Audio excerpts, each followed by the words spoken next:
The installation of the odometer freezer on your Volkswagen Golf 8 is easy if you have at least a little technical ability.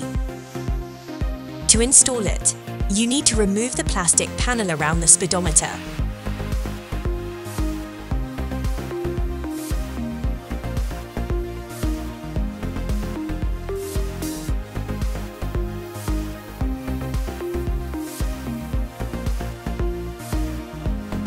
Also remove several screws that fasten the speedometer and connect our device to the main plug.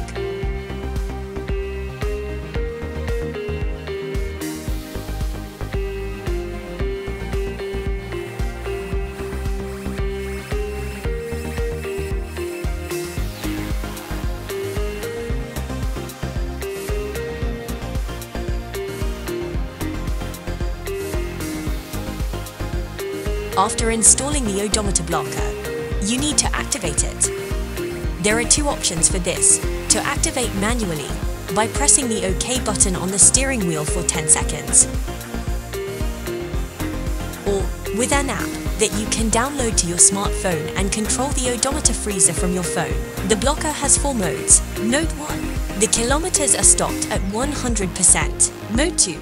20% of the actual mileage is recorded. Mode 3. 30% of the actual mileage is recorded. Mode 4. The kilometers are counted at 100%. Super Kilometer Filter. Ride without limits.